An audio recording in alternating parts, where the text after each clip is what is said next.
Baik Bapak dan Ibu, insya Allah kita mulai program kita. Alhamdulillah.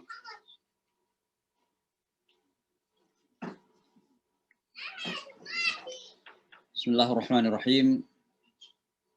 Assalamualaikum warahmatullahi wabarakatuh. Waalaikumsalam warahmatullahi wabarakatuh. Waalaikumsalam warahmatullahi wabarakatuh. Alhamdulillah, nahmaduhu wa nasta'inuhu wa nastaghfiruh.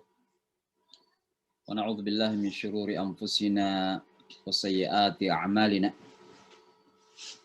May yahdihillahu fala mudilla lahu wa may yudlil fala hadiyalah. Asyhadu an la ilaha illallah wahdahu la syarika lah. Wa asyhadu anna Muhammadan 'abduhu wa rasuluh la nabiyya ba'dah. Allahumma shalli wa sallim wa barik alaihi wa ala alihi wa sahbihi wa kulli man tabi'a hudahu wa istamsaka bi sunnatihi ila yaumiddin wa ba'd. Fa subhanaka la ilma lana illa ma 'allamtana innaka antal alimul hakim. Allahumma 'allimna ma yanfa'una wanfa'na bima 'allamtana. Allahumma arzuqna fahma wa wafiqna lil 'amali bihi ya rabbal alamin. Rabbi shrah li sadri wa yassir li amri wa hlul 'uqdatam min lisani liyafqahu qawli. Alhamdulillah, tentu sebagaimana seharusnya kita terus-menerus belajar bersyukur kepada Allah Subhanahu wa taala atas segala karunia yang Allah berikan kepada kita semua. Baik itu kita sadari dan tentunya lebih banyak yang kita tidak sadari dan kita tidak ketahui. Tapi pastinya Allah Subhanahu wa taala yang Maha Rahman, Maha Kasih, Maha Cinta Al-Wadud, Allah yang Maha Pemberi Al-Mu'ti, Allah yang Maha memberi karunia rizki Ar-Razzaq, pasti memberikan kepada kita semua segala hal yang kita butuhkan berdasarkan kepada kapasitas kita masing-masing. Kata berdasarkan kapasitas ini penting untuk kita sadari, karena terkadang kita tidak menyadari kapasitas kita, sehingga seringkali kita mengukur kapasitas kita dengan apa yang ada pada orang lain. Dan oleh karenanya memang ada baiknya kita selalu sadar bahwa keterbatasan pengetahuan kita itu pasti, dan termasuk pengetahuan tentang diri kita sendiri dan hidup kita sendiri. Dan oleh karenanya disitulah pentingnya untuk kita selalu mengembalikan kepada yang memiliki langit dan bumi, yang mencipta, yang menguasai, yang memanage segala details kehidupan kita, Allah Subhanahu wa taala. Mudah-mudahan kita semua termasuk hamba-hambanya yang bisa bersyukur dan bukan hamba-hamba yang kufur nikmat. Salawat dan salam kita sampaikan kepada junjungan Nabi besar kita Muhammad sallallahu alaihi wasallam, bahwa atas jerih payah perjuangan beliau, pengorbanan beliau, dan tentunya kasih sayang beliau juga kepada kita semua, yang mana beliau cinta kepada umat ini. Sehingga di saat-saat menjelang akhir hayat beliau, salah satu pesan terpenting adalah ummati, ummati, ummati. Umatku, umatku, umatku. Sehingga satu hal yang harus kita jaga bersama adalah kita senantiasa menjadi bagian dari umat itu, dari umatnya Muhammad sallallahu alaihi wasallam.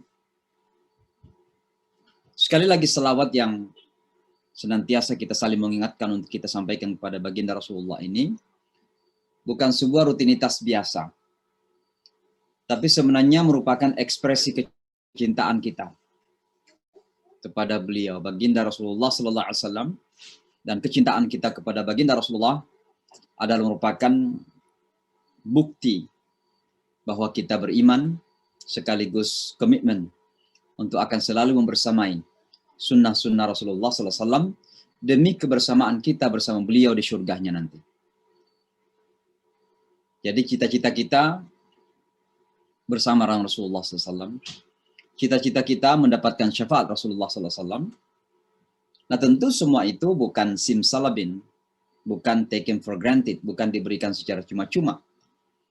Tapi ada persyaratan-persyaratan yang perlu kita penuhi.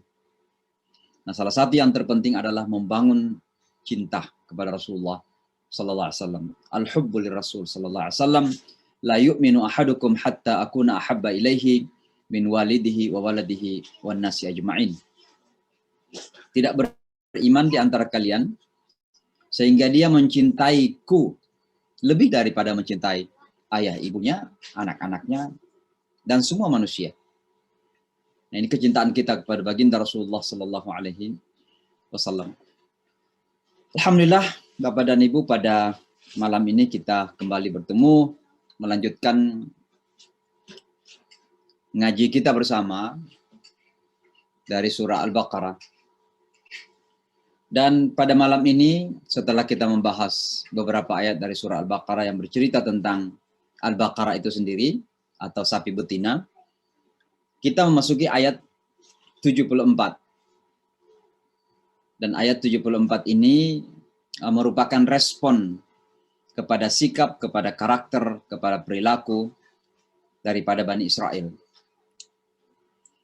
Maka ayat ini menjadi sangat penting sehingga memang saya hanya membaca satu ayat saja pada malam hari ini atau pagi hari waktu Indonesia, agar kita bisa sedikit dalami, mengambil pelajaran-pelajaran penting dari ayat tersebut. Seperti biasa saya akan baca sekali, dua kali, dan kemudian saya akan meminta volunteer untuk bisa membaca bersama-sama dengan kita, agar kita bisa saling belajar dan sekaligus bisa saling mengoreksi.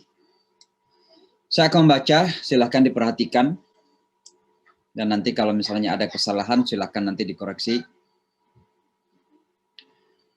A'udzu billahi minasy syaithanir rajim.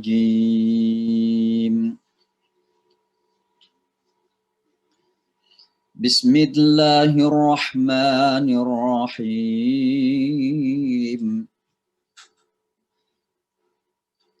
Tsumma qasat قلوبكم من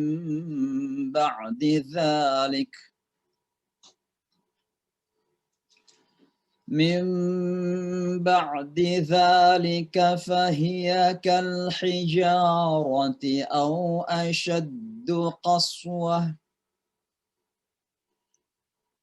وإن من الحجارة لما يتفجر منه الأنهار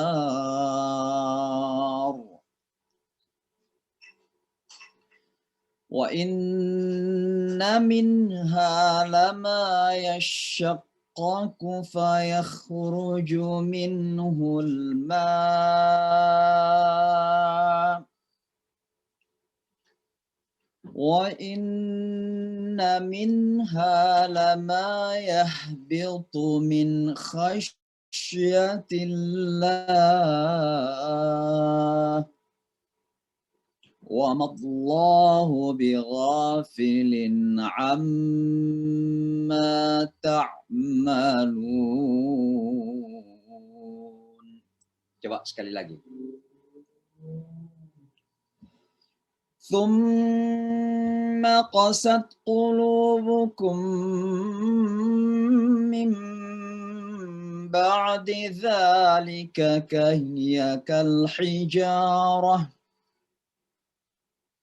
فهي كالحجارة أو أشد قسوة وإن من الحجارة لما يتفجر منه الأنهار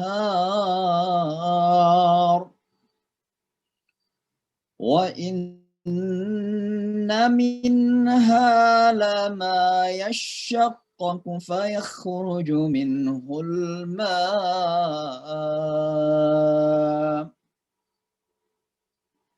wa inna minha lama yahbitu min khasyatillah wa mallahu bighafilin amma ta'malun.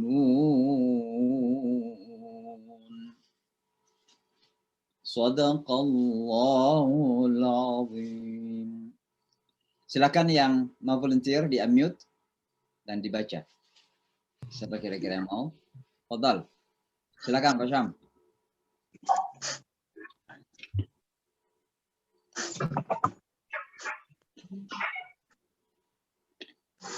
أعوذ بالله من الشيطان الرجيم. بسم الله الرحمن الرحيم. ثم قست قلوبكم من بعد ذلك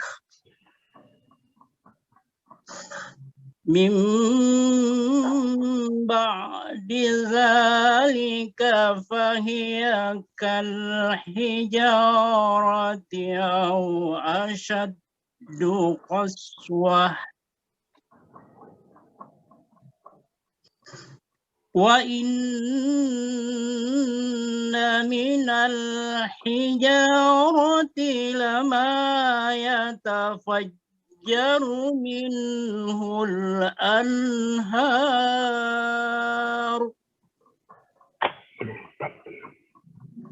وإن منها لما يشقق فيخرج منه الماء من بعد ذلك فهي وإن منها لما يهبط من خشية الله وإن منها لما يهبط من خشية الله وما الله بغافل عما تعملون. Sadaqallahul azim. Alhamdulillah udah bagus ya. Cuma tadi minhu mungkin hanya karena tidak agak ragu-ragu. Padahal itu izhar ya. Jadi tadi yang bacanya ya tafajjaru minhul anhar ya. Itu satu. Kemudian kata ya. Ini ha itu keluar dari dada ya. Jadi udara itu selalu dari dada. Bitu. Ya. Ya. Baik. Siapa lagi satu orang? Bismillah, silakan. Silakan di unmute. Silakan Pak. Fauzi ya. A'udzu billahi minasy syaithanir rajim. Bismillahirrahmanirrahim. Tsumma qasat qulubukum min ba'di dzalik فهي كالحجارة أو أشد قسوة وإن من الحجارة لما يتفجر منه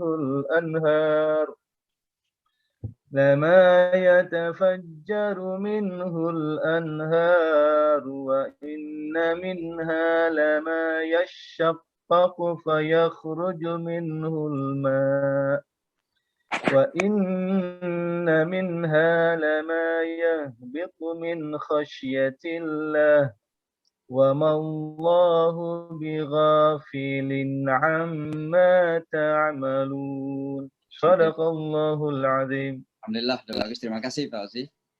Baik, cukup saya kira yang volunteer. Nanti yang lain pada pertemuan yang akan datang insya Allah. Kita mencoba melihat beberapa huruf ya, yang kerap kali seringkali kita bersalah ketika membaca Al-Quran. Dan huruf-huruf itu seperti yang sering kita ulang-ulangi, yang pertama yang ada pada ayat ini saja adalah yang pertama tha, thum ya. Jadi sekali lagi ujung lidah kita seperti digigit tapi didorong pakai udara, thum ya. Thumma ya, tha. Itu terkadang kita nggak perhatikan sehingga kita membaca summa ya, padahal thumma ya. Kemudian yang kedua qasat ya. Qasat qulubukum, qaf ya. Ya, thumma qasat qulubukum ya. Yang ketiga ain ya, min ba'di dzalik ya. Min ba'di a. Ini di tengah tenggorokan a, min ba'di. Kemudian za.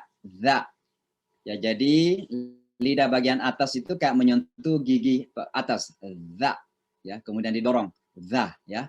Min ba'di dzalik ya. Kemudian fa. Ini beberapa daerah kita yang sebagian terkadang susah menyebut fa. Jadi fa menjadi pa juga ya. Jadi fa. Jadi Arab itu nggak ada pa.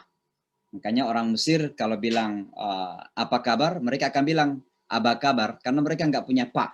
Mereka punya fa saja. Ya, jadi fa ya. Fahiya kal hijar, fahiya ya.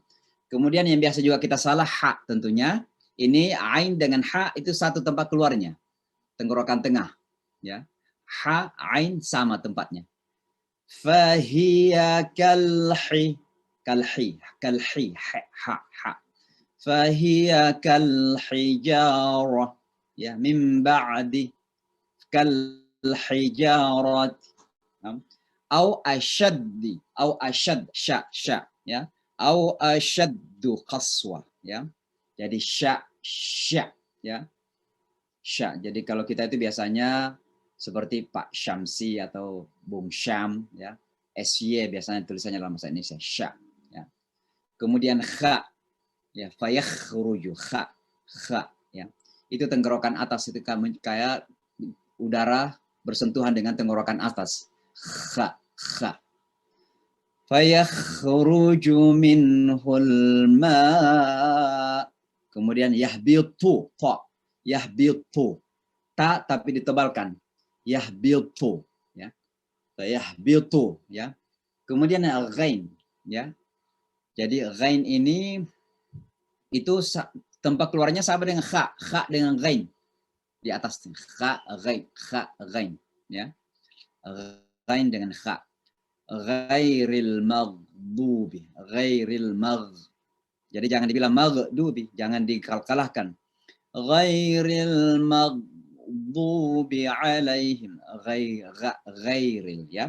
Nah, inilah beberapa huruf yang kerap kali kita salah sebagai orang Indonesia ya ketika membaca Al-Qur'an ya. Dan ini perlu praktek saja sebenarnya, karena saya yakin kita sudah tahu dalam benak kita, tapi diperlukan praktek. Ya, ala bisa karena biasa. Ya.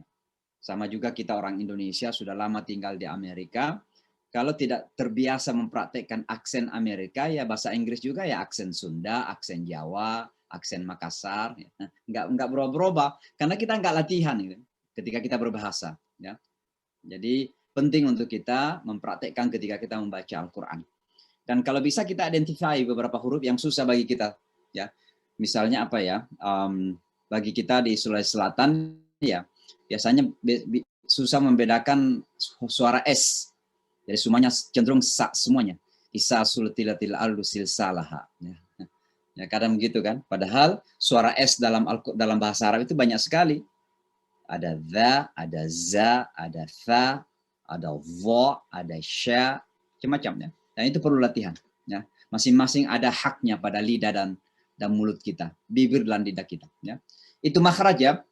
Lalu kita masuki pelajaran tajwid kita. Ini sudah kita pernah pelajari tapi hanya ulangan saja. Kita pada ayat ini ada beberapa hukum gunnah namanya. Gunnah itu artinya mendengung, dari didengunkan membacanya. Kapan didengunkan? Ketika ada mim atau nun bertasydid, ya. Ketika ada mim atau nun bertasydid. Jadi ada tanda tasydidnya, maka dibaca dengan gunnah, didengunkan. Misalnya summa qasat wa inna minal hijarah wa inna summa, itu namanya gunnah, didengunkan membacanya, ya. Kemudian pada ayat tadi ada satu kata di ujung-ujungnya amma, ya, kata amma itu wa mallahu bighafilin amma ta'malun. Nah, kata amma ini sebenarnya asal usulnya itu dari namanya idgham, idgham bigunnah, karena ada nun ketemu dengan mim dari kata anna ma, ya. Jadi saya kembali kepada tajuk tadi, ya. Ya, jadi situ ya, sini. Ini kata anma itu asalnya dari anma. Nah, nun mati ketemu dengan mim menjadi amma karena suara nun dimasukkan ke mim, ya. Jadi amma, ya. Nah, tapi karena sudah lazimnya dalam Al-Qur'an tulis seperti ini, tidak ada lagi nun, maka seolah-olah tasydid amma, tapi suaranya sama. Apakah itu anma dibaca amma juga atau amma langsung, ya. Wa mallahu bighafilin amma ta'malun. Amma ta'malun, ya. Itu gunnah, ya. Karena ada tasydidnya di situ. Baik, Bapak dan Ibu, saya kira itu saja tajwid sederhana sekali pada malam hari ini. Sekarang kita masuk kepada arti kata dari ayat ini, ya. Jadi perhatikan kata per kata dari ayat tersebut. Nah, yang pertama summa, artinya kemudian, boleh juga lalu, ya. Summa artinya kemudian atau lalu. Qasat, menjadi keras. Qasat, ya, menjadi keras. Qulubukum, hati-hati kalian. Hati, ya, bukan hati-hati dalam arti be careful, tapi hati-hati artinya hati, ya, hearts. Qulubukum, hati-hati kalian, min, dari atau sejak, ba'di, setelah, dzalika, itu, fahiya, maka dia, kal hijarah, seperti bebatuan, ya. Bukan bagaimana batu, tapi seperti sebenarnya itu, seperti bebatuan, ya. Atau asyaddu, lebih keras. Asyaddu, lebih keras. Qaswah, keras membatu, lebih keras membatunya maksudnya, ya.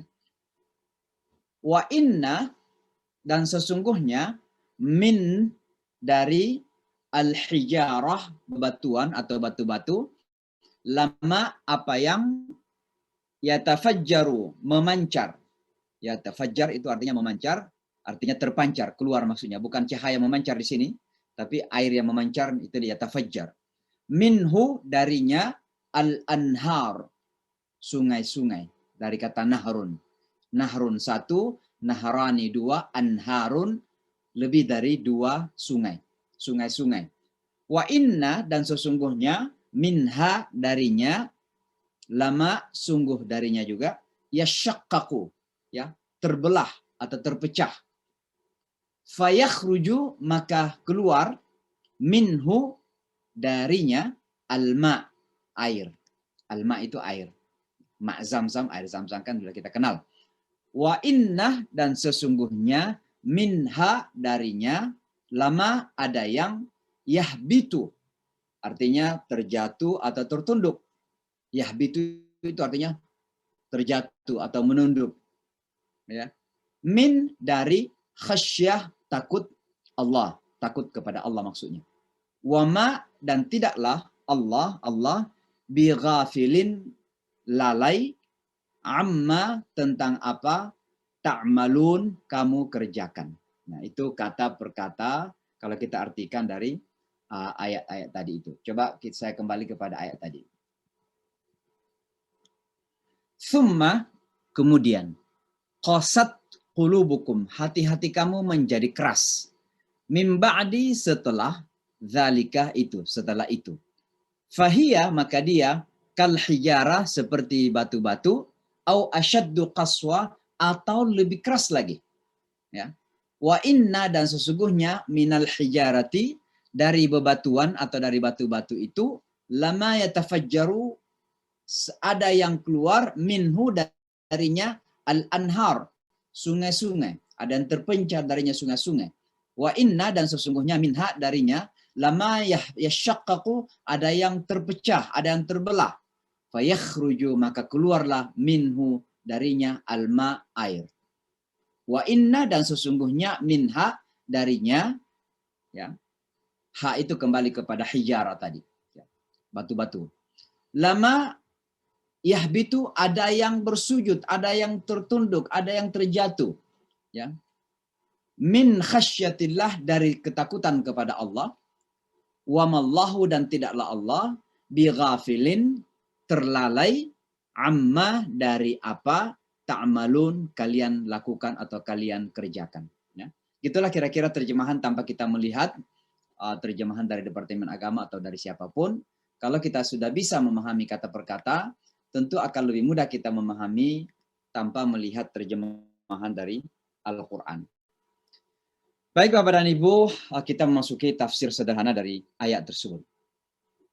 Pertama, kita sudah berbicara panjang lebar ya tentang kisah Bani Israel. Dari kisah bagaimana mereka melarikan diri bersama Musa alaihissalam, atau diajak oleh Musa melarikan diri dari Fir'aun, kemudian keluar dari Mesir, lalu mereka menghadapi Laut Merah.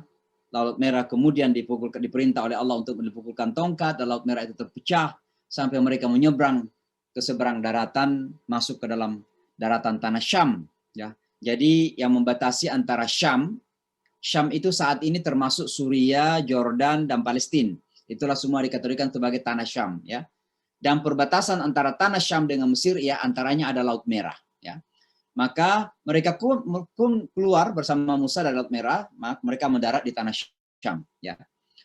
Nah, ketika sampai di seberang, mereka kemudian kita sudah pelajari bagaimana karakter mereka kepada Musa alaihissalam. Dari sejak meminta kepada Musa untuk menciptakan bagi mereka patung-patung, sampai ketika Musa alaihissalam meninggalkan mereka ke Gunung Sinai untuk menerima wahyu.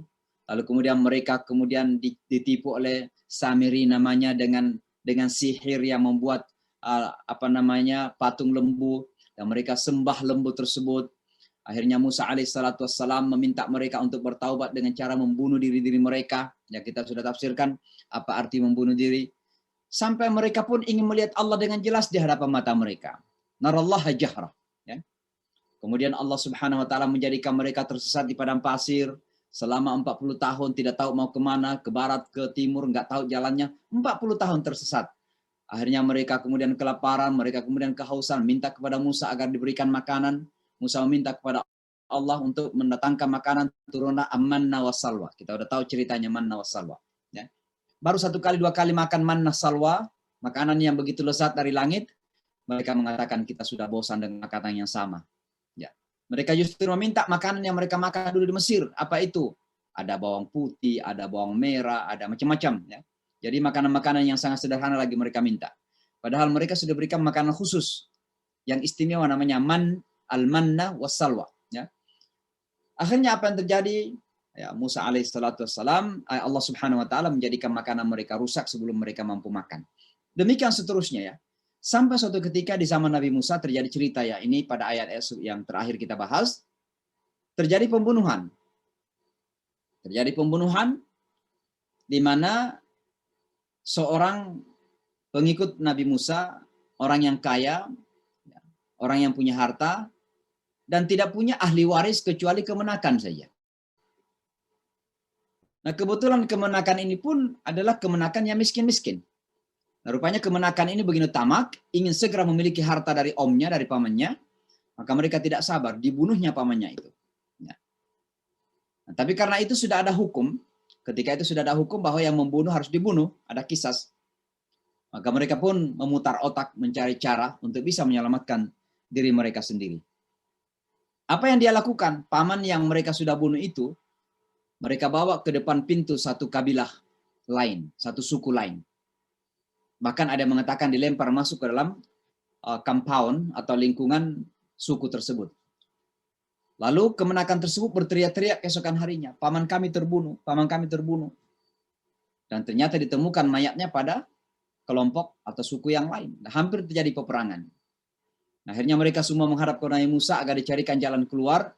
Dan kemudian kita sudah membahas ceritanya bagaimana Musa alaihissalam berusaha untuk mencari jalan keluarnya, meminta kepada Allah, maka Allah memerintah mereka untuk memotong sapi. Di mana kata sapi ini menjadi nama dari surah Al-Baqarah. Nah, sapi betina.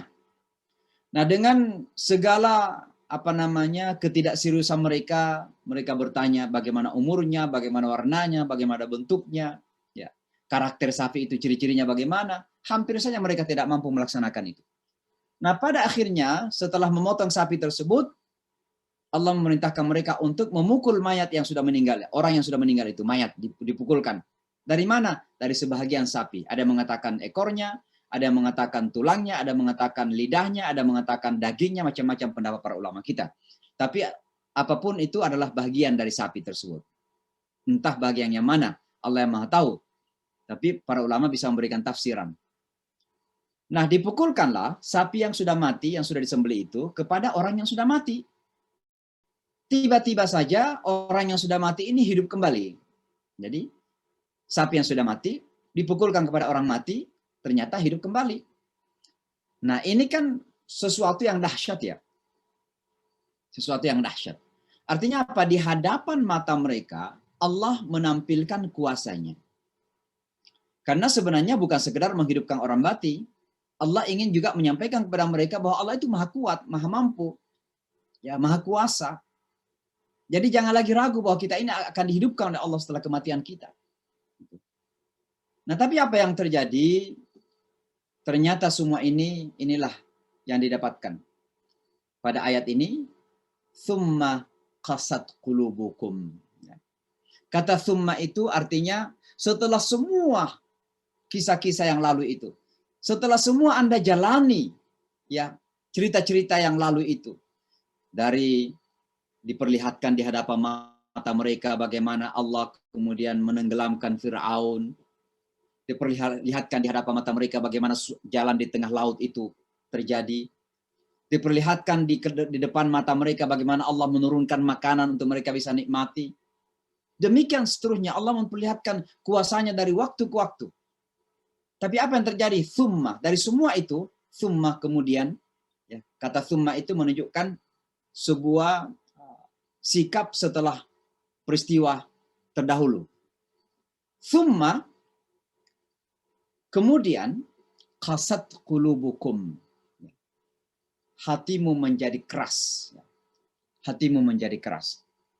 Nah, pada ayat sebelumnya, Bapak dan Ibu mungkin masih ingat, Allah Subhanahu wa taala menyebutkan ya, karena ketika dipukulkan mayat daging sapi atau bagian dari sapi itu ke mayat, tiba-tiba mayat itu hidup kembali untuk apa? La'allakum ta'qilun.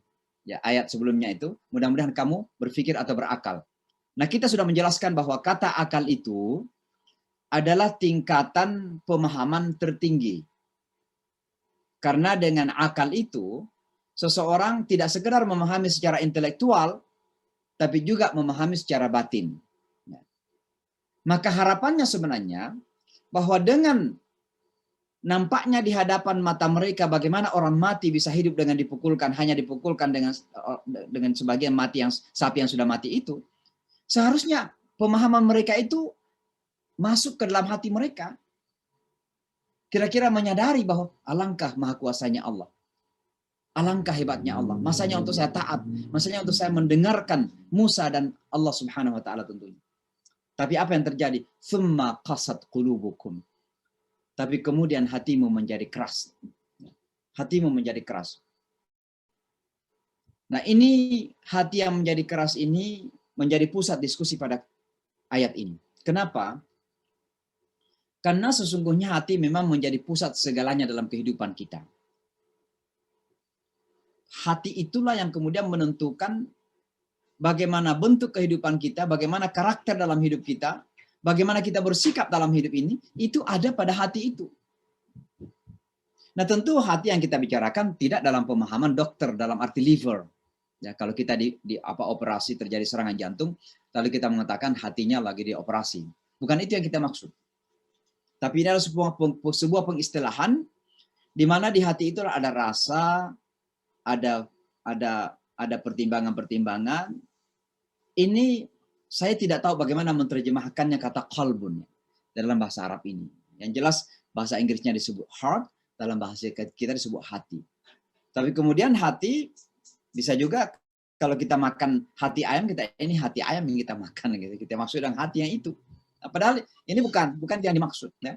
Nah Rasulullah SAW dalam salah satu hadisnya menjelaskan bahwa dalam tubuh kita ini ada segumpal darah, dan itu cara sederhana Rasulullah mengekspresikan sebuah objek. Ada segumpal darah. Kalau segumpal darah itu baik, maka baiklah seluruh amalan kita. Tapi kalau segumpal darah itu rusak, maka rusaklah seluruh amalan kita.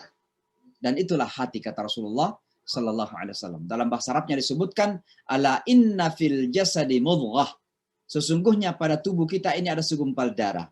Idza saluhat, kalau dia baik, saluha sa'iru amalihi. Seluruh amalan-amalan akan menjadi baik. Wa idza fasadat, kalau dia rusak, fasada sa'iru amalihi, maka seluruh amalannya akan menjadi rusak. Ala wahyal qalb, itulah dia hati, kata Rasulullah Sallallahu Alaihi Wasallam. Maka hati ini boleh dikata itu menjadi central commanding, pusat komando dalam kehidupan kita. Mata melihat, itu bagaimana keadaan hati kita. Tangan mengambil, bagaimana keadaan hati kita. Telinga mendengar, bagaimana keadaan hati kita. Lisan berucap, gimana keadaan hati kita. Bahkan otak kita pun berpikir bagaimana keadaan hati kita. Kecenderungan rasa pun kita. Rasa. Sense atau dzauq dalam bahasa Arab. Itu juga ditentukan bagaimana keadaan hati kita. Maka hati betul-betul menjadi faktor dari warna-warni kehidupan manusia itu. Ayat ini kemudian mengingatkan ya, bahwa ketika Bani Israel diperlihatkan tanda-tanda Allah, ayat Allah termasuk menghidupkan orang mati, ternyata hatinya menjadi keras. Ya. Tsumma qasat qulubukum. Kemudian hati kamu menjadi keras. Bagaimana kerasnya? Fahiya kal hijara. Ya. Maka kemudian dia seperti bebatuan. Ya. Nah ayat ini ayat ini sebenarnya memiliki dua tujuan. Yang pertama adalah peringatan bagi kita orang Islam atau Bani Israel yang juga beriman, diingatkan oleh Allah. Artinya jangan sampai hati-hati, perhatikan hatimu, kira-kira begitu. Kalau dalam bahasa Aji mungkin ya jaga hati, kira-kira begitu. Ini peringatan. Makanya Al-Quran ayat ini berbicara begitu sungguh-sungguh mengenai hati. Agar kita ambil secara sungguh-sungguh bahwa ini peringatan bagi kita untuk taking care, untuk kita perhatikan, untuk kita jaga daripada hati kita. Ini tujuan daripada ayat yang pertama. Tujuan yang kedua adalah ini hinaan bagi Bani Israel yang tidak memperhatikan hatinya. Kenapa menjadi hinaan? Karena Allah Subhanahu wa taala kemudian membandingkan hati mereka dengan batu. Ya. Apa yang terjadi? Hati mereka menjadi keras ya seperti batu. Ya. Dan ini sebuah hinaan. Manusia itu kan sesungguhnya adalah makhluk yang paling mulia. Laqad khalaqnal insana fi ahsani taqwim. Sungguh kami telah ciptakan manusia dengan bentuk yang terbaik. Nah, sekarang manusia yang hatinya sudah mati, hatinya yang keras ini, itu justru diibaratkan tidak saja seperti batu, justru hatinya lebih keras daripada bebatuan. Ya. Au asyaddu qaswa, ya, mengeras. Nah, kenapa? Ya, kita mengenal ya, sebelumnya kita membaca pada surah Al-Baqarah ini kan sebelum kata batu disebutkan pada ayat ini, itu sebelumnya udah ada 2 kali batu disebutkan. Ada batu dulu disebutkan tentang bahan bakar di neraka nanti. Ya, wa in kuntu fi raibin mimma nazzalna ala abdina fa'tu bi suratin min mithli aw wad'u syuhada'akum min dunillah. Ya. Fa illam taf'alu wa lam taf'alu fattaqun nar allati waquduhan nasu wal hijarah. Jadi batu pertama disebutkan di surah Al-Baqarah itu adalah sebagai bahan bakar neraka. Yang pertama. Tapi yang kedua adalah batu yang dipukulkan oleh Musa dengan tongkatnya ketika Bani Israel tersesat di di padang pasir, kemudian mereka kehausan, minta kepada Nabi Musa agar diberikan minuman. Allah memerintahkan kepada Musa untuk memutupkan tongkatnya kepada batu tersebut. Tiba-tiba dari batu itu keluar 12 aina, terpencar 12 mata air. Itu penyebutan batu kedua di dalam surah Al-Baqarah. Nah, penyebutan ini kan kontras. Yang pertama tentang bahan bakar neraka, yang kedua tentang minuman air. Nah, hati manusia sesungguhnya bisa seperti itu. Bisa menjadi batu, tapi sebenarnya juga bisa menjadi sumber air. Artinya apa? Hati manusia ini bisa memberikan kehidupan, bisa memberikan kesuburan. Nah, ini sebabnya maka Allah Subhanahu wa taala begitu fokus dengan pembahasan mengenai hati pada ayat ini. Pertanyaan selanjutnya adalah kenapa batu sebagai permisalan pada ayat ini? Kenapa bukan besi misalnya? Bahwa orang yang hatinya keras itu seperti besi. Kenapa justru seperti batu? Ada 2 alasan minimal. Satu, karena batu itu nampak lebih mudah di hadapan mata kita. Jadi di mana-mana pun kita lihat batu. Ada di gunung, ada bahkan di pinggir pantai, bahkan di dalam sungai juga, di pinggir jalan pun ada batu-batu yang keras. Kita bisa lihat. Kita terkadang tersandung oleh batu. Ya. Jadi Allah Subhanahu wa taala menyebutkan batu sebagai contoh ini agar lebih mudah kita melihat secara fakta, secara realita di hadapan mata kita. Sebab besi misalnya itu tidak nampak. Besi itu menjadi besi kalau sudah diproses. Ya. Kalau sudah diproses. Tapi kalau batu kan nampak tidak perlu diproses. Itulah sebabnya maka Allah memberikan contoh batu dan bukan besi. Ya. Yang kedua, alasan yang kedua kenapa batu? Ya. Karena Allah mengingatkan kita tentang pemukulan Musa alaihissalatu wassalam batu lalu kemudian keluar air itu. Ya, karena ini masih berkaitan dengan kisah Bani Israel. Allah seolah-olah ingin mengingatkan kepada Bani Israel, ingat loh, batu yang dulu dipukul oleh Musa itu betapa kerasnya, tapi masih bisa memancarkan air. Artinya apa? Anda harus sadar bahwa Allah itu maha kuasa. Yakini dulu kuasanya Allah. Kalau Anda bisa meyakini kuasanya Allah, maka hati kamu yang keras itu pun masih bisa kok dilembutkan oleh Allah Subhanahu wa taala. Itulah sebabnya Allah menyebut batu dan bukan besi. Karena batu ini sudah menjadi pengalaman bersama Musa ketika mereka haus, lalu Musa diperintah oleh Allah untuk memukulkan tongkatnya ke batu tersebut. Ya, kita sudah tahu cerita itu. Nah, disebutkan batu mengeluarkan air itu mengingatkan kita bahwa kebesaran Allah, batu mengeluarkan air. Jadi ini cerita Musa alaihissalatu wassalam ya. Lalu kemudian Bapak dan Ibu sekalian, hati yang keras ini sebenarnya adalah hati yang paling buruk. Ya, karena kalau kita melihat dalam Al-Quran itu, hati itu ada 4 tingkatan minimal ya dalam Al-Quran. Ada yang disebut dengan hati yang sehat. Itu yang disebut dengan qalbun salim. Misalnya Al-Quran mengatakan di hari kiamat nanti tidak ada yang bermanfaat dari harta dan anak keturunan kita illa man atallaha biqalbin salim. Ya. Kecuali siapa yang datang menghadap kepada Allah dengan hati yang sehat, hati yang bersih, hati yang selamat. Nah, ini hati yang pertama. Dan mudah-mudahan kita semua memiliki hati yang seperti ini. Hati yang sensitif ketika dibaca Al-Quran, maka tersentuh. Ketika asma Allah disebut, maka bergetar. Nah, itu hati yang salim. Ketika kita sholat, masih ada rasa. Gitu ya. Tidak ada khusyuk ketika kita sholat. Gitu ya. Yang pertama, jadi qalbun salim. Nah, yang kedua, ada qalbun marid. Fi qulubihim maradun. Nah, itu hati yang sakit. Hati yang sakit ini, itu yang dimiliki oleh orang-orang yang muzabzabina baina haula'i wa haula'. Orang-orang yang berada di antara iman dan kekufuran. Nah sebenarnya ini yang berbahaya. Kenapa berbahaya? Karena terkadang tidak jelas apakah dia musuh atau teman. Nah, maka wajar kalau hati orang-orang yang sakit hatinya ini paling panjang ceritanya surah Al-Baqarah itu. Cerita orang-orang yang munafik itu. Ya. Dan hatinya sakit. Fi qulubihim maradun. Tapi ada juga hatinya yang sakit. Nah, jadi 3 tingkatan nih. Maaf, hatinya yang tertutup. Khatamallahu ala qulubihim. Khatamallahu ala qulubihim. Nah, ketika hati ini tertutup ya, dan tidak ada upaya, apakah itu upayanya sendiri atau kemudian ada yang mengingatkan dia, tidak dibuka, maka itulah yang kemudian berubah menjadi kasar menjadi kasar.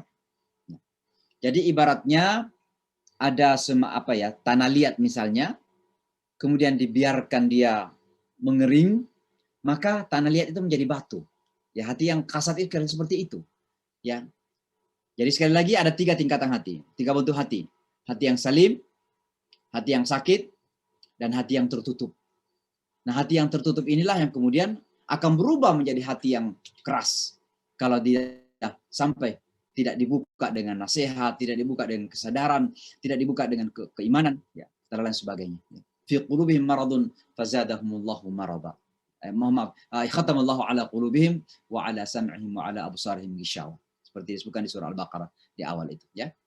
Maka ayat ini menceritakan hati yang paling buruk, hati yang keras itu.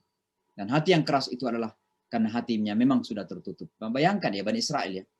Coba bayangkan, ingat-ingat semua cerita yang pernah kita pelajari. Bagaimana Allah menampilkan kepada mereka tanda-tanda kebesarannya.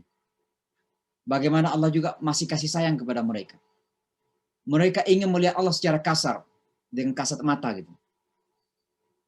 Allah mematikan mereka, ya, lalu kemudian ahyahum, dibangkitkan lagi. Dimaafkan dosa-dosanya oleh Allah. Masih diberikan kesempatan ya. Tapi toh belum sadar. Itulah hati yang betul-betul sudah kasat ya. Sudah mengerasnya karena akibat dari khatam Allah. Sudah tertutup hatinya itu ya.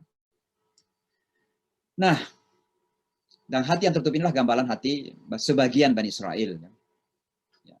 Dengan sebuah peringatan, hukuman, bukti-bukti kebesaran Allah tidak menjadikan hati mereka terbuka. Lalu Allah Subhanahu wa taala menyampaikan bahwa di antara bebatuan itu ada yang tersungkur terjatuh karena takut kepada Allah. Nah, ini para ulama kita mengatakan di antara bebatuan yang tersungkur terjatuh ini kalau kita melihat namanya ada runtuhan dari gunung misalnya kan. Ya, kita lihat batuan berjatuhan itu. Ada itu tafsiran para ulama kita. Tapi saya kira tafsiran dari yahbitu min khasyatillah ini artinya bahwa bebatuan itu kadang lebih taat kepada Allah dan pastinya ya manusia itu sebenarnya harus lebih taat kepada Allah karena ketaatan kita dengan kesadaran. Tapi batu-batu itu taat kepada Allah memang secara alami. Nah, bagaimana batu ini kok tersungkur karena takut kepada Allah?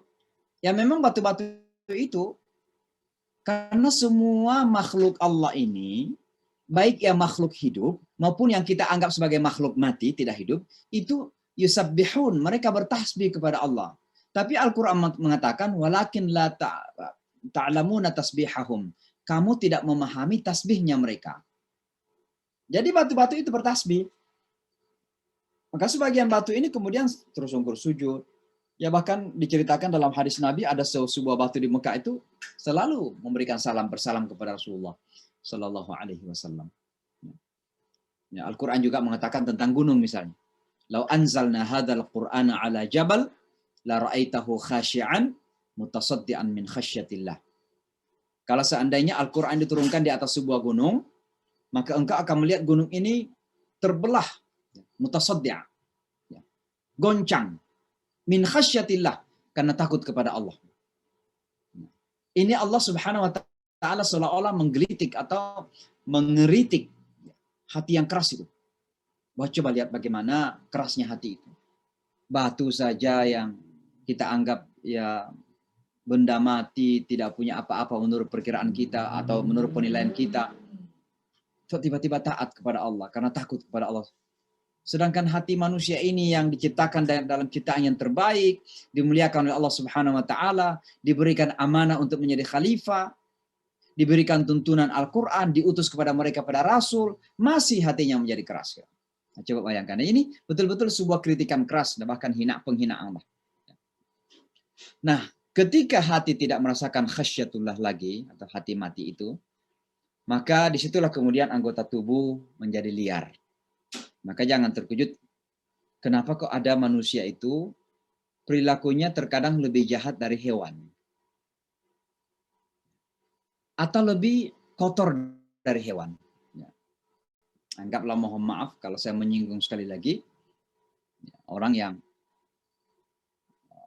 meyakini what so called same sex marriage, perkawinan sejenis. Itu kan siapapun yang punya rasa, punya logika, punya rasionalitas, pasti akan mengatakan hewan pun tidak akan menerima yang seperti itu. Ya. Tapi kenapa justru manusia sekarang ini tidak saja dipandang sebagai sesuatu yang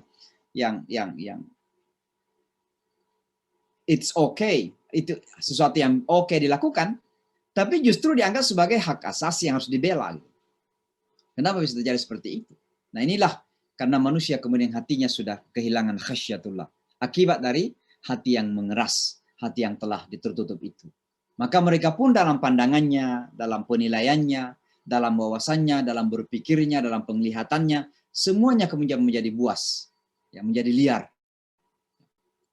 Maka kalau itu terjadi, akibatnya adalah zaharal fasadu fil barri wal bahri bima kasabat aydin nas.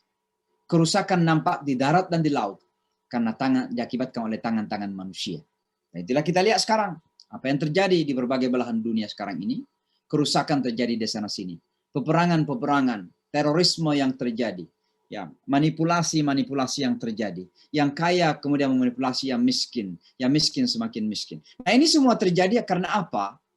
Karena hilangnya khasyatullah, dan hilangnya khasyatullah itu adalah akibat karena mengerasnya hati sebagai akibat dari tertutupnya hati.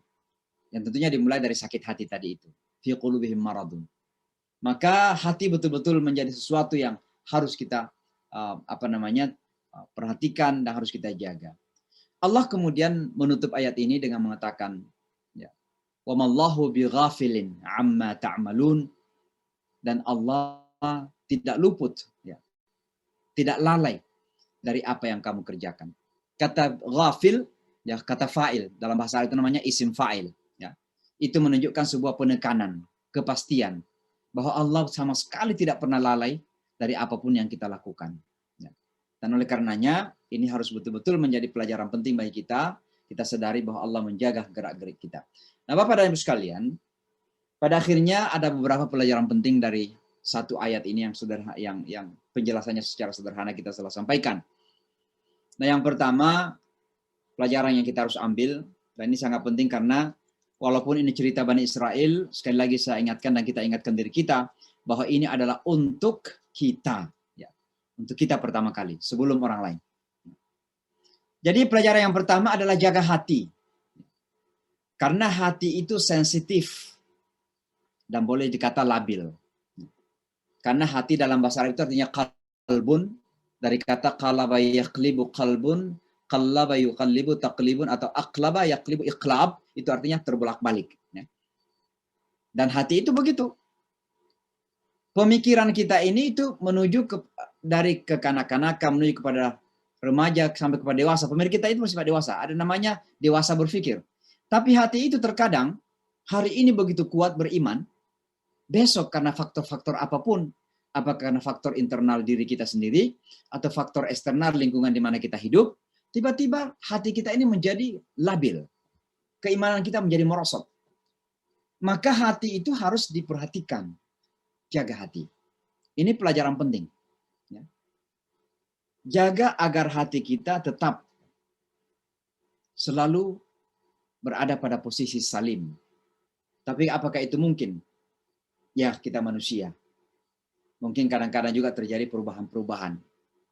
Ya mungkin kalau lagi di masjid, ya hatinya lagi salim. Tidak banyak kotoran-kotoran yang mempengaruhi pikirannya. Dari hati berpengaruh ke pikiran. Tapi begitu keluar dari masjid pergi ke toko, ya, sudah nggak ada zikir, yang ada dalam hatinya adalah bagaimana kaya raya, maka dia pun menghalalkan segala cara untuk mendapatkan profit dari bisnisnya di toko tersebut. Nah, gitulah keadaan hati. Maka betul-betul jaga hati. Ini pelajaran penting pertama yang harus kita ambil. Yang kedua, ayat ini juga mengajarkan kepada kita bahwa nilai manusia dan nilai hidup manusia, bahkan nilai karyanya manusia itu, nilai amalnya, itu ditentukan oleh hati. Nah, lebih spesifik itu yang disebutkan dengan bagaimana bentuk niatnya. Dan niat itu ada pada hati. Innamal a'malu binniyat wa innamal likulli imri'in ma nawa. Maka jika hati baik, maka hidupnya kita menjadi baik. Ya, seperti yang disebutkan oleh Rasulullah dalam hadisnya tadi. Maka kalau kita ingin hidup kita ini berharga, kalau kita ingin kita sebagai manusia ini punya harga, maka harganya ada pada hati. Ya, saya pernah melihat Jim dalam salah satu acara di televisi mengatakan ya badan kita ini seperti apa istilahnya bahasa Indonesianya itu? It's just a cover. Ya, hanya kasatnya saja. Ibaratnya botol saja, tapi isinya berbeda-beda. Jadi botol yang sama kalau diisi air dengan madu kan beda. Ya, maka demikian pula hati, tergantung nilainya pada hati kita. Maka selalu perhatikan hati kita dalam upaya untuk mengangkat nilai diri kita dan kehidupan kita. Kalau kita ingin dianggap bernilai, kalau kita dianggap mulia, maka tentu jaga hati. Karena itu yang menentukan nilai daripada kehidupan dan diri kita. Yang ketiga, seperti yang disebutkan pada hati yang jelas tadi, itu karakter manusia ditentukan oleh keadaan hati. Maka karakter pada umumnya adalah cerminan hati manusia. Jadi hati menentukan karakter, sekaligus karakter itu menjadi cerminan hati. Jadi ada manusia yang kalau ngomong terlalu tinggi, padahal terkadang nggak ada faktanya, angkuh, sombong. Tidak ada faktanya. Karena hatinya begitulah. Ada keangkuhan pada hatinya. Dan kata Rasulullah SAW, orang yang punya keangkuhan, walaupun sebesar zarrah, tidak akan masuk ke dalam surga. Karena yang punya hak untuk memiliki kibria, ya, merasa sempurna, dan bukan merasa, memang sempurna, Allah adalah Allah Subhanahu wa Ta'ala. Maka hati dijaga agar karakter kita terjaga. Akhlak ini bisa kita bangun kalau hati kita memang tertata secara baik. Korupsi terjadi bukan terkadang karena orang butuh. Bukan terkadang karena orang perlu. Bukan karena didesak oleh keperluan ekonomi. Tapi ada ketamakan yang sudah menggeluti hatinya. Kalau seandainya hatinya itu ada rasa puas, namanya qanaah dalam bahasa yang lain, maka saya yakin dia tidak perlu korupsi, karena apa yang dia makan pun sudah lebih dari cukup. Tapi orang justru yang korupsi itu justru orang yang kaya gitu loh, yang sudah punya posisi dan kaya. Maka ini semua ditentukan oleh hati. Nah, yang ketiga. Yang keempat, ketika hati rusak, manusia dan hidupnya menjadi tidak bernilai. Makanya disebut asfala safilin. Laqad khalaqnal insana fi ahsani taqwim, thumma radadnahu asfala safilin. Dan ternyata manusia berbalik menjadi lowest of the lowest, rendah, tidak punya nilai, itu karena awalnya di hatinya sudah rusak. Selama hati masih baik, mungkin tangan kita terpotong, mungkin mata kita tercopot, menjadi buta.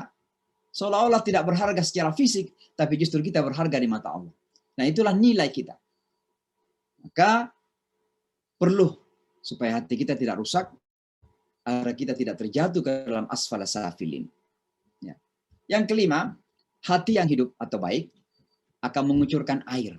Jadi ibaratnya batuan, batu-batu tadi itu kan, batu-batu pun mengucurkan air. Nah, hati yang masih ada harapan sesungguhnya itu akan selalu mengeluarkan air. Air itu apa maksudnya? Kebaikan maksudnya. Jadi bukan kesebulan itu. Kebaikan, ya, kebajikan, kehidupan maksudnya. Jadi hati yang baik itu pasti akan mengucurkan kehidupan. Artinya apa? Selalu mengedepankan sesuatu yang memberikan hidup baik pada dirinya maupun pada orang lain. Misalnya semangat. Hati yang baik itu pasti akan terus semangat. Motivasi, pasti akan selalu termotivasi. Kalau hatinya hidup, pasti akan termotivasi. Hati yang hidup, dalam keadaan bagaimanapun, pasti akan hidup. Nah, itulah karena hati yang memberikan kehidupan. Pasti akan bersemangat. Dia tidak akan putus asa, dia tidak akan frustrasi, dalam keadaan susah apapun, karena hatinya masih baik. Hatinya masih hidup. Maka dia akan memberikan kehidupan, kebaikan, ya, kepada manusia yang lain. Nah, semua ini tidak tandai dengan khasyatullah. karena takut kepada Allah. Jadi hati yang baik itu pasti akan membawa kepada sebuah rasa di mana kita selalu merasakan takut kepada Allah. Tapi bagaimana bisa menandai takut kepada Allah ini? Bukan sekedar, walaupun itu bisa menjadi tanda, bukan sekedar begitu mudah meneteskan air mata. Bisa itu menjadi tanda, alhamdulillah kalau itu bisa terjadi. Tapi itu bisa menjadi salah satu tanda. Orang misalnya haji, orang misalnya umrah, sedang di hadapan Ka'bah, dia minta ampun, beristighfar, keluar air matanya, menangis, seduh-seduh, apalagi dipimpin oleh seorang ustadz, ya, dengan gaya doanya yang sangat khusyuk, semua jamaah menangis gitu ya. Itu salah satu tanda. Tapi tanda yang terbaik, dan yang khususnya menjadi tanda ini, karakter bahwa orang itu hatinya baik, adalah ada dalam perilakunya itu. Perilakunya. Jadi kalau dia menangis di sholat, tapi dia masih nipu orang, itu air mata buaya namanya. Kalau dia menangis di hadapan Ka'bah, tapi kembali korupsi lagi, itu air mata buaya itu. Jadi, khasyatullah, ya, sebagai tanda daripada hati kita masih hidup, bukti yang terbaik itu adalah ada pada karakter, pada perilaku kita, pada kehidupan yang nyata. Ya. Tidak dengki, tidak hasad, tidak arogan, tidak mudah iri hati kepada orang, tidak punya negative thinking, berpikiran negatif kepada orang. Itu adalah tanda-tanda bahwa hati bersih. Dan semua itu terjadi karena kita takut kepada Allah. Kita tidak perlu dengki kepada orang, karena bukan hanya karena jangan sampai dianggap orang pendengki, tapi karena kita takut kepada Allah. Bahwa dengki itu adalah dosa besar. Dan dengki itu menghapus segala kebaikan pada diri kita. Kita harus berhati-hati ya. Jadi itu yang pelajaran kelima yang kita ambil ya. Yang keenam tentunya, yang terakhir sekali adalah bahwa semua akan ada pertanggungjawabannya. Ya. Dan ini adalah salah satu rasionalitas, salah satu logika atau alasan logis daripada keyakinan kita akan adanya kebangkitan hari akhirat. Apa itu? Karena pasti ada pertanggungjawaban. Loh, kok harus begitu? Iya. Sebab kalau tidak ada pertanggungjawaban, maka hidup kita ini alangkah murahnya. Tidak semua orang yang korupsi itu bisa ditangkap oleh KPK. Terkadang ada korupsi yang lebih besar, sampai saat ini belum bisa ditangkap, padahal korupsinya lebih besar. Nah, saya tidak perlu menyebutkan, nanti ada yang tersinggung. Tapi kan ada korupsi yang jauh lebih besar, tapi sampai saat ini pun belum ditangkap gitu. Sementara ada korupsinya yang abal-abalan pinggir jalan. Ini baru-baru saya baca berita lagi heboh ini, ada orang mencuri susu di sebuah toko, diancam penjara 6-7 tahun. Yang korupsi miliaran, 26 miliar itu diancam hanya sekitar berapa tahun penjaranya. Nah, kalau tidak ada pertanggungjawaban, somewhere, sometime, suatu saat dan suatu tempat yang Allah tentukan, dan itu hari akhirat, maka alangkah murahnya hidup ini. Kenapa kita tidak menunggu orang kaya di pinggir jalan, kita bunuh, kita ambil kekayaannya. Lalu kita suap semua polisi itu. Bisa kok. Tapi kita tidak melakukan itu. Karena pun kalau polisi tidak menangkap kita, KPK tidak menangkap kita, kita yakin bahwa akan ada pertanggungjawaban. Itulah salah satu makna dari Maliki Yaumiddin yang kita baca 17 kali sehari semalam. Alhamdulillah Rabbil Alamin Rahmanir Rahim Maliki Yaumiddin. Pemilik hari pembalasan Allah Subhanahu wa Ta'ala. Nah, kalau ini kita yakini Bapak dan Ibu sekalian, inilah yang kemudian akan memberikan kesadaran pada hati kita. Nah, ini akan membangun khasyatullah, rasa takut kita kepada Allah.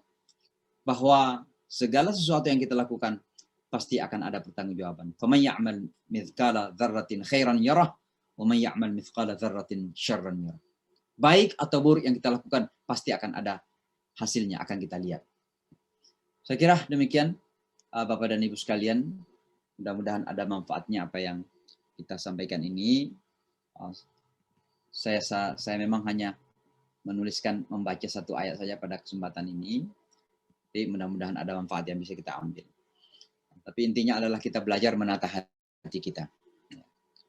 Betapa hati ini itulah yang memberikan nilai, value. ya bagi kita dalam hidup ini. Hati kita baik, ada orang yang mungkin buta, mungkin lumpuh, ya mungkin segala kekurangan secara fisik ada pada dia, tapi hatinya baik, maka dia lebih berharga di mata Allah ketimbang seorang yang lengkap secara fisik, gagah, ganteng, cantik, tapi kemudian hatinya rusak, maka mereka adalah asfala safilin. Maka hati inilah yang memberikan nilai kepada kita semua. Kita harus jaga terus menerus.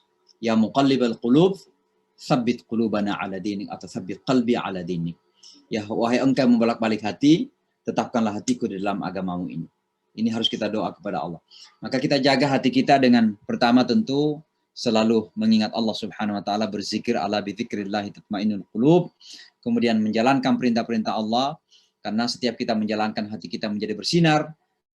Membaca Al-Quran, berzikir, salat, dan lain sebagainya. Ini jalan-jalan atau cara-cara yang harus kita lakukan untuk memberikan sinar pada hati kita, menyuburkan hati kita, dan hindari dosa-dosa. Ya. Bukan berarti kita nggak melakukan dosa, manusia pasti akan ada dosa. Tapi menghindari dosa-dosa itu untuk menjaga hati kita. Setiap kita melakukan satu dosa, maka satu kotoran, dalam istilah hadis itu nuqtatu soda, sebuah titik hitam terjatuh ke dalam hati kita. Dan kalau titik hitam ini nggak segera dibersihkan, maka itu akan menjalar. Dan kalau sampai sudah menjalar dan menutupi seluruh hati kita, maka itu bisa menjadi penyebab khatam Allah. Hati kita tertutup. Maka jaga dari dosa-dosa. Nah tentu hal-hal lain adalah pergaulan, karena pergaulan ternyata banyak mempengaruhi hati kita. Maka Islam itu menyuruh kita untuk bergaul dengan siapa saja, tapi kita juga harus tahu siapa kita, kapasitas kita ketika kita bergaul atau berada pada lingkungan tertentu. Kalau kita memang yakin bahwa kita bisa menjadi agen perubahan, silakan saja. Tapi kalau ternyata dalam pergaulan itu justru kita yang menjadi korban dari perubahan yang terjadi, maka harusnya kita menghindari pergaulan yang kurang baik dan kita mencari lingkungan yang lebih baik lagi. Saya kira demikian, mudah-mudahan manfaatnya. Saya akhiri sampai di sini. Dan saya kembali membuka kesempatan kalau ada yang ingin memberikan ta'alik, namanya bahasa Arabnya, statement atau pertanyaan, silakan. Pak Ustaz, saya mau nanya. Assalamualaikum. Assalamualaikum. Ya silakan langsung aja. Ustaz, saya dari Bogor, maaf videonya nggak bisa dibuka. Pertanyaannya, bagaimana sih kita menjadi orang yang hatinya bersih, sementara kan itu kan harus dengan banyak latihan ya, harus dengan banyak latihan, dan mungkin itu juga harus dengan proses yang panjang. Itu aja sih di pertanyaan saya. Terputus tadi, bagaimana agar? Bagaimana caranya agar kita menjadi orang yang ikhlas? Kan itu kan harus banyak latihan dan proses. Iya, jadi ikhlas itu adalah sesuatu yang paling sulit kita lakukan, mudah kita ucapkan. Kenapa demikian? Karena itu berkaitan dengan hati. Itu berkaitan dengan hati. Dan sebagaimana saya sebutkan tadi, bahwa hati itu labil. Hati itu labil. Begitu cepat berubah. Dan perubahan itu banyak disebabkan oleh faktor internal pada hidup kita sendiri atau pada faktor eksternal. Faktor internal itu misalnya kita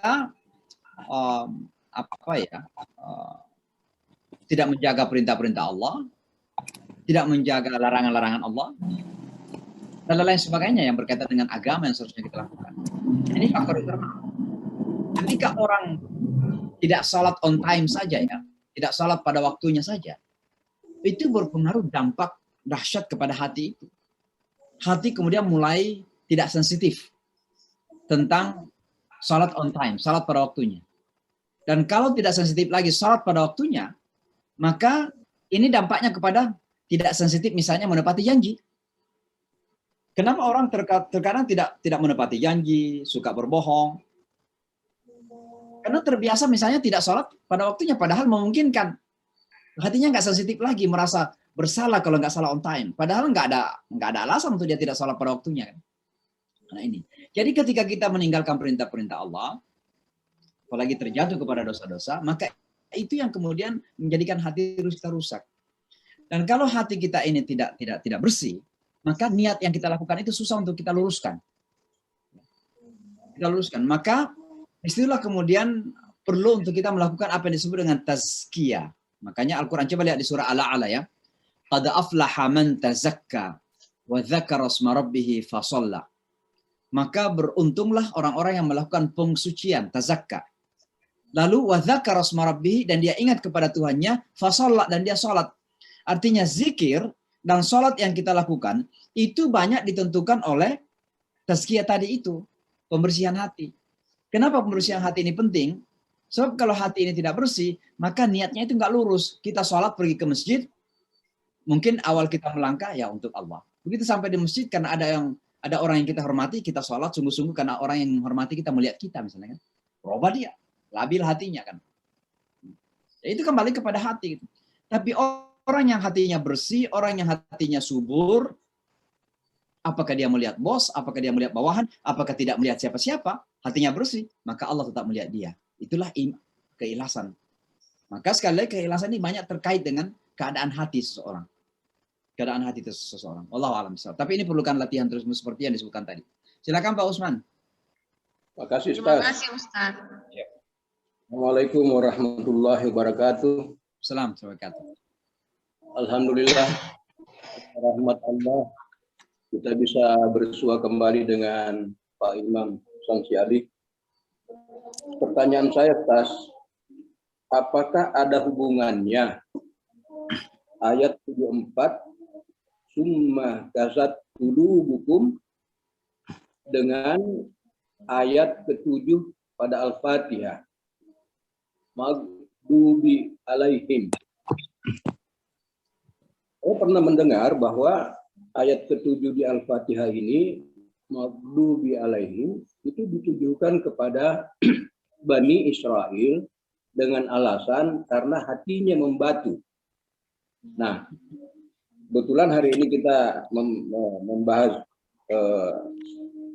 ayat ke-74, apakah ada hubungannya antara ayat ke-74 di Al-Baqarah ini dengan ayat ke-7 pada surah Al-Fatihah? Yang kedua, seandainya ada hubungannya, duluan manakah turun antara surah 74 di Al-Baqarah ini dengan maksud saya ayat ke-74 di surah Al-Baqarah ini dengan ayat ke-7 pada surah Al-Fatihah? Terima kasih, Tas. Terima kasih, Pak Usman. Secara langsung ya tidak ada, karena asbabun nuzulnya masing-masing ada. Jadi latar belakang turunnya masing-masing ada. Jadi secara langsung tidak. Tapi secara tidak langsung ya ada, secara makna ya ada hubungannya. Ya.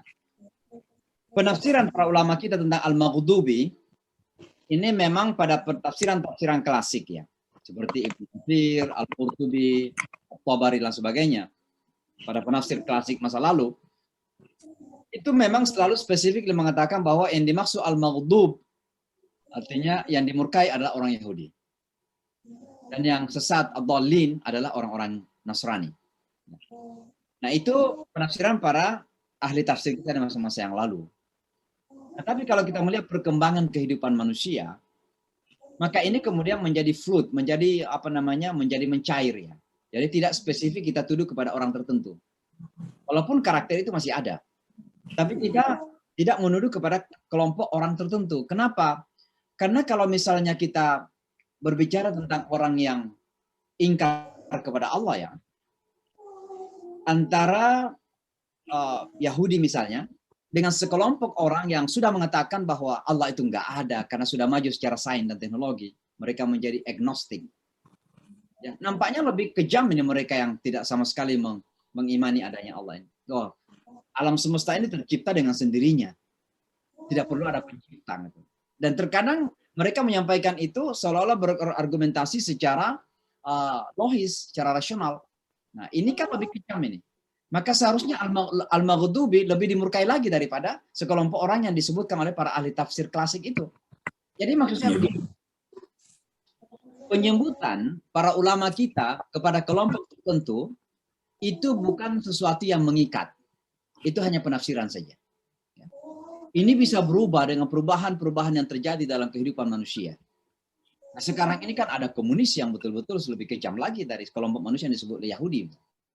Dan kami bisa merasakan itu. Di Amerika, yang kejam sekarang ini kan Yahudi yang ada di Israel, menduduki Palestina, menjajah Palestina. Tapi kemudian ada Yahudi yang baik-baik saja. Ada yang Yahudi masih melaksanakan sebagian dari hukum-hukum Musa, hukum Taurat. Tidak makan babi, begitu kan? Nah, sementara yang lain-lain manusia ini yang sudah sangat jahat ini, mohon maaf misalnya merubah sistem pernikahan dengan pernikahan sejenis misalnya, itu gimana kan begitu? Coba lihat.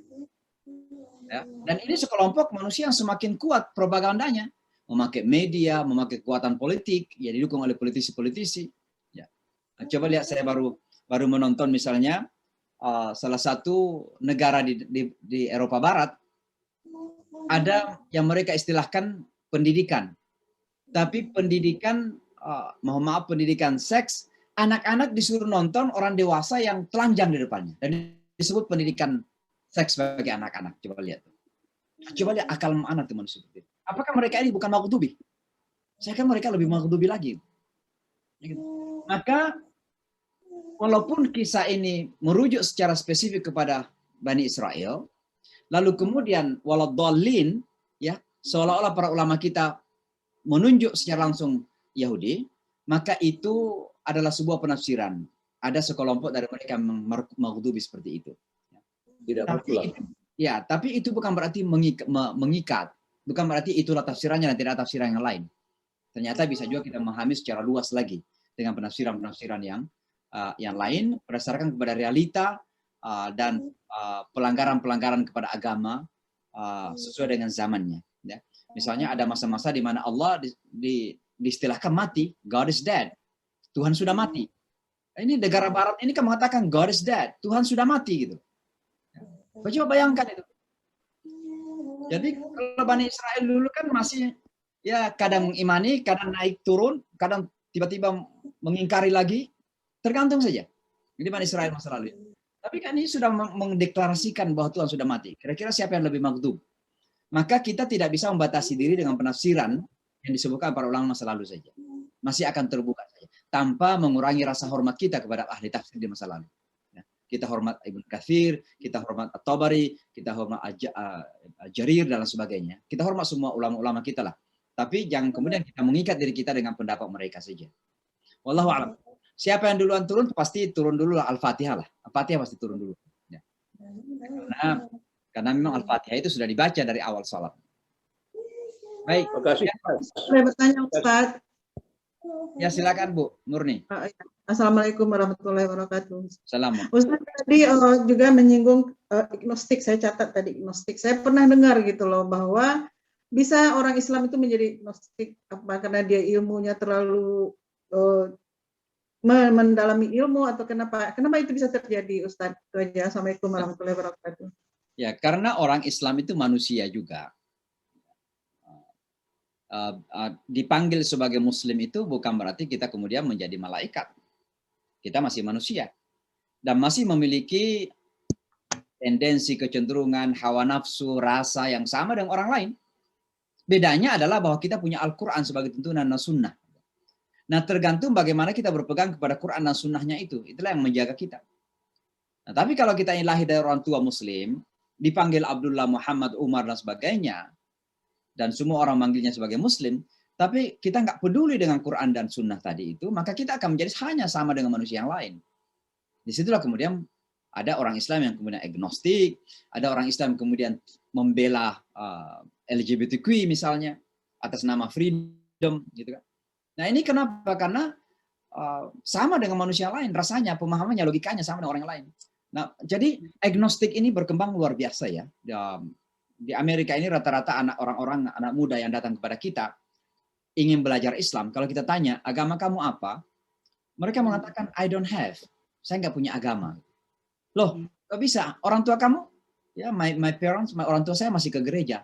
Tapi I don't know, saya nggak tahu agama saya apa. Dan I don't know, saya nggak punya agama itu. Nah, untunglah mereka datang mau belajar agama Islam. Gitu. Maka rata-rata anak muda di Amerika ini, di dunia barat, apalagi di Eropa Barat khususnya, di Prancis, Jerman, itu rata-rata memang merasa nggak punya agama lagi. Jadi bahkan bukan sekedar tidak punya agama, ada masa-masa di mana mereka melihat agama ini sebagai penghalang kehidupan. Mereka tidak bisa maju, mereka tidak bisa kaya, mereka tidak ada kebebasan, mereka tidak bisa menikmati hidup karena agama. Maka agama menjadi beban. Maka mereka mengatakan, ngapain kita agama, sampah. Nah kalau ditanya, apa agama kamu? Mereka mengatakan, I don't have any religion. Saya nggak punya agama apa-apa. Dan ini ternyata berkembang bukan hanya di dunia non-Islam. Ini juga berkembang di dunia Islam. Bahkan di Saudi Arabia. Coba di Google, ya, agnostik di Saudi Arabia itu. Bisa akan dilihat itu. Di Saudi Arabia berkembang kecenderungan agnostik. Nah, salah satu penyebabnya adalah, saya tidak ingin memakai kata kegagalan, tapi kekurangan saja. Kekurangan para ahli, para ulama kita, para ustadz, para kiai, para syekh kita, para ulama kita lah. Kekurangannya. Kekurangan para ulama kita untuk bisa merelai atau mengkomunikasikan agama ini kepada anak-anak muda kita yang lebih rasional, lebih terbuka, lebih logis, terkadang ilmunya lebih jauh, sementara kita cara menyampaikan Islam ini segitu-gitu juga. Terkadang main dogmatis, main dogma-dogma, dengan seolah-olah dipaksakan, terkadang antara terima atau neraka gitu loh. Tapi tidak memberikan penjelasan tuntas. Ya. Maka ini sangat penting sekali bagi para ustadz kita, para ulama kita, di dalam mengkomunikasikan, menyampaikan agama ini, khususnya kepada generasi muda kita, jangan kepada non-muslim, generasi muda muslim sendiri. Ketika menyampaikan Islam kepada generasi muda kita sendiri, diperlukan komunikasi yang baik, yang pas, dan tuntas. Gitu. Saya memakai kata tuntas ini bukan berarti absolut. Sebab setiap upaya untuk menjelaskan agama dari penjelasan kita, penafsiran kita, pasti akan ada pertanyaan. Kita mengatakan, misalnya, oh kita itu disuruh 5 kali waktu, sholat 5 waktu sehari semalam, karena itu untuk menjaga spiritualitas kita. Makan saja 3 kali. Tapi kan kita makan ice cream, kita minum kopi, makan candy, macam-macam kita makan untuk menjaga fisik kita. Maka sholat kita 5 waktu. Anak-anak kita mengatakan, kenapa nggak sekalian 10 kali? Kan pasti akan selalu ada pertanyaan gitu. Tapi minimal kita mendapatkan sebuah argumentasi gitu, yang bisa mendekatkan kepada mereka kepada sebuah pemahaman yang lebih logis gitu.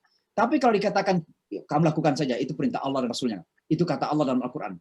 Tidak ada sama sekali penjelasan. Maka anak muda kita itu kemungkinan besar bisa terpental. Nah, disitulah kemudian ada kemungkinan terjadi agnostik, sikap agnostik pada anak-anak kita. Karena kegagalan kita dalam mengkomunikasikan Islam ini dengan cara-cara yang logis dan rasional. Wallahu a'lam bishawab. Silakan. Saya Ustaz. Ya, silakan. Saya Ustaz. Ya. Silakan. Ya, bismillahirrahmanirrahim. Assalamualaikum. Assalamualaikum warahmatullahi wabarakatuh. Iya. Saya tertarik tadi dengan anjuran doa, ya muqallibal qulub, tsabbit qalbi ala dini, ya musarrifal qulub, sarrif qulubana ala ta'at. Pertanyaan saya, kira-kira apa yang bisa mengasah itu supaya tetap berada pada koridor al-adin dengan ala ta'at sambil tetap menunggu hidayah dari Allah, karena itu kan semua illa biiznillah. Kira-kira begitu Ustaz. Yang mengasah itu supaya hati itu tetap dalam ala dini. Makasih Ustaz. Assalamualaikum. Assalamualaikum warahmatullahi wabarakatuh. Ya, salah satu di antaranya itu kan doa kita setiap hari 17 kali. Ihdinas sirah, minimal 17 kali. Ketika kita membaca surah Al-Fatihah, salah satu isi daripada Al-Fatihah itu adalah ihdinas siratal mustaqim. Ihdinas siratal mustaqim itu kan doa. Ya Allah, tunjukilah kami ke jalan yang lurus. Nah, salah satu arti dari tunjukilah kami ke jalan yang lurus adalah artinya berikan kami kekuatan untuk istiqamah, mustaqim. Mustaqim itu artinya istiqamah. Istiqamah itu artinya konsisten. Ya, konsisten itu artinya tidak goyah gitu, tapi lurus terus. Nah, tapi doa itu kan bukan sekedar kita ucapkan. Kita harus realisasikan dalam bentuk amal, dalam bentuk perilaku. Jadi kalau kita minta ihdinas siratal mustaqim, tapi kemudian kita nggak peduli dengan sholat, kita nggak peduli dengan puasa, kita nggak peduli dengan zakat, kita nggak peduli dengan Al-Quran, kita nggak peduli dengan zikir-zikir kita, maka itu bukan itu namanya doa, tapi mengkhianati doanya. Kita minta agar kita bisa istiqamah, tapi perilaku kita lain. Maka kalau kembali kepada pertanyaan tadi, bagaimana agar hati tetap terasa? Ya jaga perintah-perintah Allah itu. Perintah-perintah kewajiban dilaksanakan, larangan-larangan yang haram ditinggalkan. Karena sekali lagi, setiap kali kita melakukan perintah, maka hati kita menjadi subur. Jangankan perintah yang wajib, yang sunnah-sunnah saja Rasulullah itu menjadi subur. Setiap kali kita melakukan hal-hal yang dilarang oleh Allah, hati kita kemudian menjadi layu. Karena seolah-olah ada racun, ada kuman yang terjatuh ke situ.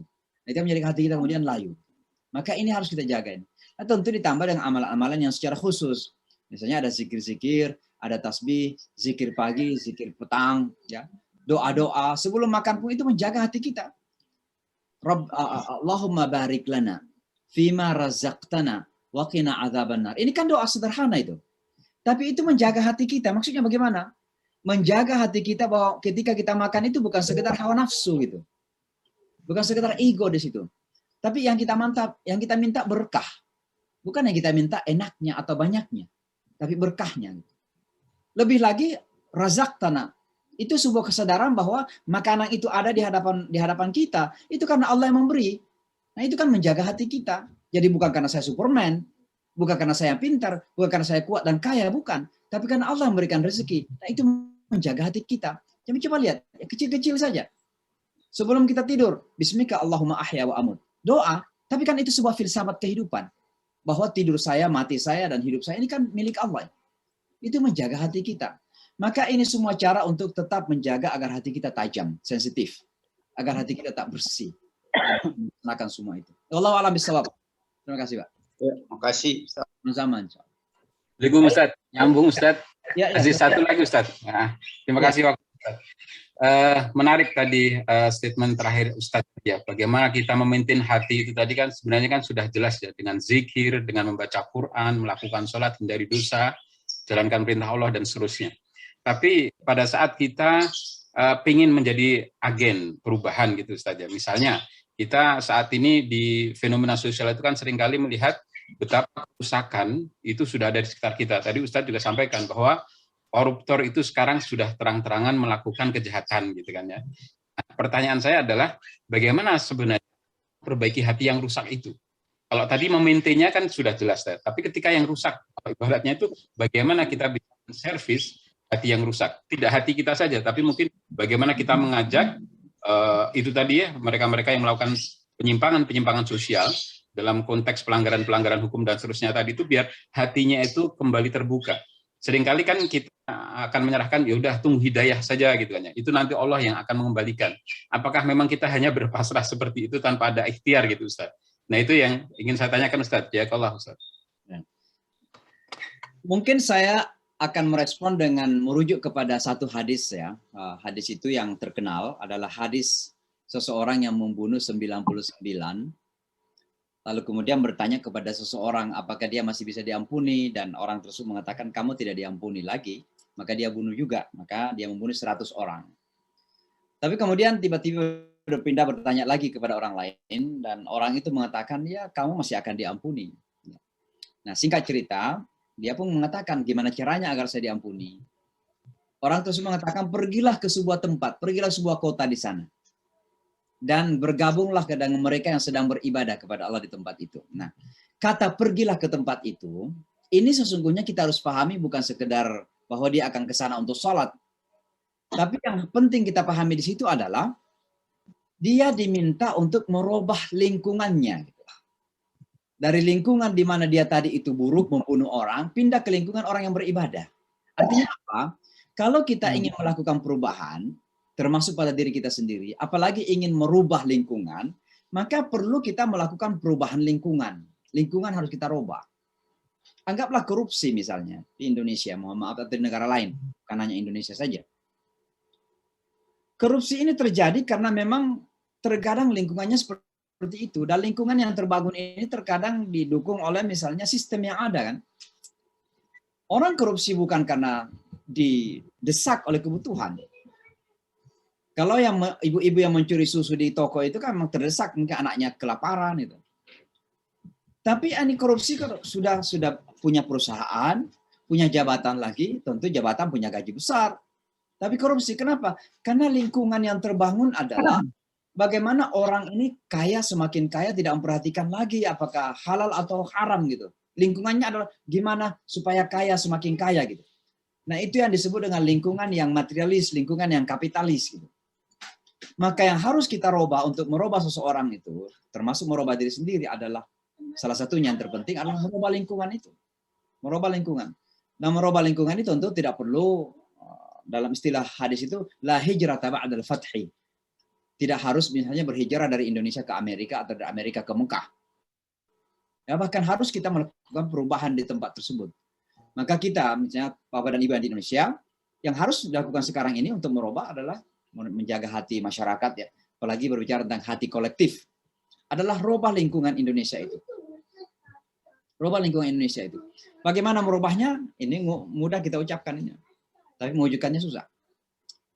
Merubahnya itu termasuk ya, mulai dari perubahan mental. Sudah pernah digaung-gaungkan apa yang disebut revolusi mental.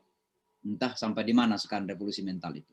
Ya, tapi yang pastinya revolusi mental itu artinya ya hati kita ini kemudian dijaga, jaga hatimu kata Ajim itu kan, dijaga ini. Nah, sampai kepada perubahan-perubahan yang lain. Seperti apa? Perubahan perundang-undangan. Itu masuk merubah lingkungan itu.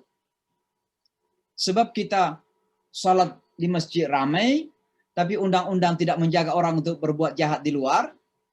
Orang setelah selesai assalamualaikum jahat lagi di luar dia. Karena nggak ada undang-undang yang ngatur gitu. Maka penting perundang-undangan. Untuk merubah lingkungan ini semua terkait. Para ulama kita, para umara kita, para pendidik kita, sampai orang tua di rumah, guru di sekolah, semua terlibat. Harus melakukan sampai terubah lingkungan tersebut. Nah, dengan perubahan lingkungan ini akan berdampak kepada cara pandang. Dan cara pandang bukan sekedar akal, tapi juga cara pandang hati kita. Karena lingkungan yang baik akan mendukung bersihnya hati. Tapi kalau lingkungan yang buruk, itu sekuat apapun, akan pasti lambat laun akan menarik hati kita kepada hati yang kotoran yang ada itu. Ya, jadi ini sangat, makanya kan kisah Ashabul Kahfi misalnya. Ashabul Kahfi. Bagaimana Ashabul Kahfi anak muda itu menyelamatkan imannya dengan masuk ke dalam gua. Karena itu kan sebuah suasana, lingkungan maksudnya kan. Masuk ke dalam gua yang jauh dari keburukan-keburukan, kejahatan-kejahatan, termasuk tekanan dan kezaliman raja tersebut. Dia masuk ke dalam gua. Di dalam gua itu dia konsentrasi kepada Allah. Artinya apa? Bentuk sebuah lingkungan. Sunnah. Maka sekarang ini orang Islam tentu tidak perlu masuk ke dalam gua. Tapi kita jadikan dunia ini sebagai guanya Ashabul Kahfi. Jadikanlah Indonesia itu sebagai guanya Ashabul Kahfi. Dan semua warga Indonesia adalah Ashabul Kahfi. Ya, dengan membentuk lingkungan. Di bidang ekonomi, lingkungannya Islami. Di bidang politik, lingkungannya Islami. Di parlemen ada lingkungan Islami. Di istana, lingkungan Islami. Di pasar-pasar, lingkungan Islami. Ini yang harus kita bentuk. Nah, kalau bisa terjadi seperti itu, ini bisa menjaga hati kita baik secara individu maupun apalagi secara kolektif, insya Allah. Wallahu a'lam bishawab. Saya kira demikian Bapak dan Ibu sekalian ya. Karena ini sudah jam 10 di Makassar, sudah jam 9 di Jakarta lewat. Di Amerika juga sudah 10-an. Saya akhiri sampai di sini, insya Allah. Mudah-mudahan Allah menjaga kita semua. Taqabbalallahu minna, Allah menerima kita semua. Sampai ketemu. Terima kasih Pak Ustaz. Akhir sampai di sini. Adanallahu fi juma'in. Assalamualaikum warahmatullahi wabarakatuh.